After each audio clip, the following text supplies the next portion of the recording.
Again welcome to humanities hive. Contemporary world politics class 12 की political science हमने complete कर ली है और उसके साथ ही अब हमने 5 MCQ पर डे वाली सीरीज़ स्टार्ट की है। तो 1 to 15 हमारे जो क्वेश्चंस हैं वो हो चुके हैं और आज हम करेंगे 16 to 20 और ये सारे ही क्वेश्चन आपके PYQ हैं, एग्ज़ाम में आए हुए हैं, तो बहुत इंपॉर्टेंट है और आप सबके लिए बहुत बेनिफिशियल होंगे।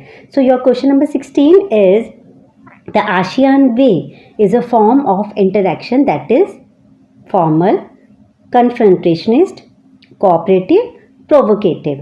तो आसियान वे कैसा है? आसियान वे इट मीन जो भी आसियान मेंबर कंट्रीज़ हैं आपस में जो भी मीटिंग्स होती हैं या जो उनका काम करने का तरीका क्या है वो कैसा है? इनफॉर्मल है और कोऑपरेटिव है। जो भी मेंबर कंट्रीज़ हैं वो एक दूसरे के डोमेस्टिक अफेयर्स में इंटरफेयर नहीं करती हैं और कोई भी कॉन्फ्लिक्ट्स होते हैं उन्हें पीसफुल तरीके से सुलझाया जाता है। सो यहाँ पे आंसर क्या होगा आपका? कोऑपरेटिव, क्योंकि स्टार्टिंग में ही मैंने अभी आपको बताया कि आसियान वे इनफॉर्मल है और कोऑपरेटिव है।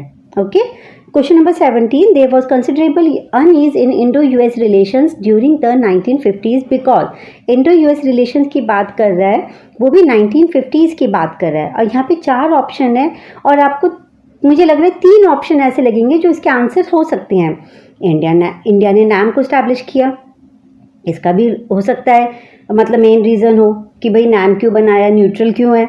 India was not a member of NATO, America के साथ मिलिट्री अलायंस क्यों नहीं किया, नाटो जो कि 1949 में मिलिट्री अलायंस था, इससे भी दोनों के बीच अनईज कंडीशन हो सकती है। सोवियत यूनियन इन्वेजन, हंगरी पे सोवियत यूनियन का इन्वेजन, ये इंडो यूएस रिलेशन के अनईज रिलेशन का स्पेसिफिक रीज़न नहीं है। India had a growing partnership with the Soviet union, ये मेन स्पेसिफिक रीज़न है कि इंडिया की जो पार्टनरशिप थी, जो फ्रेंडशिप थी, वो सोवियत यूनियन के साथ ज़्यादा थी और ये यूएसए के लिए अच्छी बात नहीं थी, क्योंकि यूएसए का तो मेन टारगेट क्या था कि जो कम्युनिज्म है, सोशलिज्म है, उसके स्प्रेड को रोकना है। और इसलिए तो जो अमेरिका है वो जितनी भी कंट्रीज़ हैं आसपास की उन सबको पूरी हेल्प कर रही थी, इकोनॉमिकली एड प्रोवाइड कर रही थी और कैपिटलिज्म, लिबरलिज्म को बढ़ावा दे रही थी।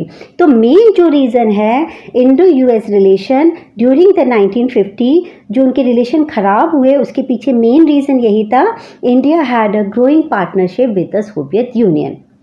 आई होप क्लियर हो गया होगा और साथ के साथ लर्न भी करते चलेंगे। Question number 18, an alliance is a assertion और रीजन का है, an alliance is a coalition of states that coordinate their actions to deter or defend against military attack.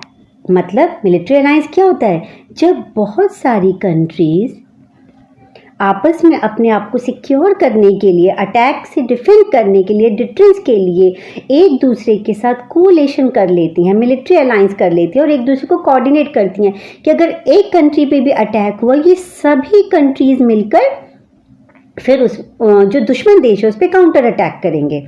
ठीक है, एजर्शन क्लियर हो गया? बिल्कुल ठीक है। Reason, countries form alliances to increase their effective power. क्यों करती है अलायंस? अपनी पावर को इंक्रीज करने के लिए। अगर इनके पास फॉर एग्जांपल जितनी मिलिट्री है या जितनी भी मिसाइल्स हैं, अगर ये सभी कंट्रीज मिल जाएंगी तो उनकी पावर तो इंक्रीज होगी ही टू अनदर कंट्री और अलायंस। तो अदर कंट्रीज से अपने आप को डिफेंड करने के लिए जो कंट्रीज़ हैं और अपनी पावर को इंक्रीज करने के लिए एक दूसरे के साथ अलायंस करती हैं। तो एजर्शन और एजर्शन का रीज़न बिल्कुल ठीक है।